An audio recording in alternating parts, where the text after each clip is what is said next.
नमस्कार, स्वागत है आपका। मैं हूं आपके साथ सुमित झा। बीजेपी ने राजस्थान का रण तो बहुमत के साथ जीत लिया है, लेकिन पार्टी में अब मुख्यमंत्री पद का खिताब किस नेता को दिया जाए, इस पर चर्चा लगातार हो रही है। ऐसे में बीजेपी ने पर्यवेक्षकों के जरिए इस जटिल मसले को सुलझाने का प्रयास किया है।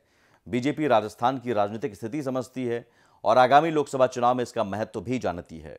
ऐसे में राजस्थान में मुख्यमंत्री पद को लेकर उलझे मसले को सुलझाने के लिए पार्टी ने केंद्रीय मंत्री राजनाथ सिंह जैसे कद्दावर और अनुभवी नेता को ही पर्यवेक्षक बनाया है। दरअसल राजनाथ सिंह बीजेपी के वरिष्ठ और अनुभवी नेता हैं, जो जमीनी स्तर से उठकर संगठन में होते हुए पार्टी के शीर्ष नेतृत्व के पद तक पहुंचे। वो 2 बार बीजेपी के राष्ट्रीय अध्यक्ष रह चुके हैं। पहली बार 2005 से 2009 तक इस पद पर रहे। वहीं साल 2013 में जब नितिन गडकरी ने बीजेपी प्रमुख पद से इस्तीफा दिया, तब भी पार्टी के बड़े ही कमजोर मोड़ पर उन्होंने अध्यक्ष पद की कमान संभाली और 2014 तक इस पद पर रहे। उन्हीं के कार्यकाल के दौरान नरेंद्र मोदी चुनाव जीते और प्रधानमंत्री भी बने। सिर्फ राजनाथ ही वसुंधरा का सामना कर सकते हैं। बीजेपी को हर संकट की घड़ी में जिस मजबूत चेहरे की जरूरत होती है, उनमें से एक राजनाथ सिंह भी हैं। अब राजस्थान में बीजेपी के सामने मुख्यमंत्री पद को लेकर संशय है और साथ ही पार्टी में अंदरूनी कलह का संकट भी है। तो राजनाथ सिंह ही एक ऐसे संकट मोचक के रूप में बीजेपी को याद आए हैं, जो बीजेपी को इससे निकाल सकते हैं। दरअसल राजनाथ जब बीजेपी के पहली बार अध्यक्ष थे, तब राजस्थान में वसुंधरा राजे मुख्यमंत्री थीं। ऐसे में उनका वसुंधरा से पुराना तालमेल रहा है और वसुंधरा ही मुख्यमंत्री पद को लेकर मुख्य चुनौती भी खड़ी कर रही हैं। वसुंधरा मजबूत क्षेत्रीय नेता हैं और 2014 से पहले वाली बीजेपी नेताओं में शामिल रही हैं। वहीं राजनाथ सिंह ने बीजेपी अध्यक्ष पद लालकृष्ण आडवाणी से लिया था और अमित शाह को सौंपा था, यानी वो बीजेपी के परिवर्तन युग की कड़ी रहे हैं।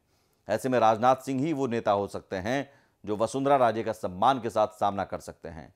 राजस्थान में बीजेपी की सरकार बनने की संभावनाएं बन रही थी, तब भी वसुंधरा राजे सिंधिया ने राजनाथ सिंह से मुलाकात की थी। यानी अगर वसुंधरा राजे को समझाने की बात आती है, तो बीजेपी के पास राजनाथ से बेहतर विकल्प कोई और नहीं हो सकता। संघ, संगठन और सरकार तीनों को समझते हैं राजनाथ। 2014 के बाद प्रधानमंत्री नरेंद्र मोदी और गृह मंत्री अमित शाह का बीजेपी में दखल बढ़ा और पार्टी लगभग नई सी हो गई। बीजेपी के पुराने चेहरों में राजनाथ सिंह प्रमुख हैं। फिलहाल राजनाथ केंद्र सरकार में वरिष्ठ मंत्री हैं और वो पार्टी के साथ शुरुआती दिनों से भी जुड़े हुए हैं और राष्ट्रीय स्वयंसेवक संघ में भी लंबे समय तक काम कर चुके हैं। यानी संघ, संगठन और सरकार तीनों में ही उनकी पकड़ और समझ मजबूत रही है।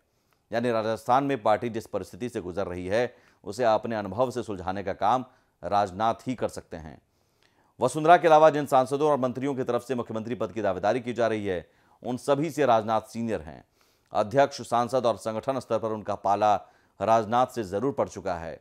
ऐसे में उन सभी को समझाने और समझने में राजनाथ सिंह बेहतरीन विकल्प हैं।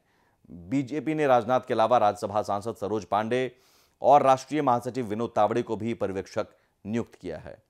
फिलहाल इस वीडियो में इतना ही। और भी खबरों के लिए आप जुड़े रहिए भारत एक्सप्रेस के साथ। नमस्कार।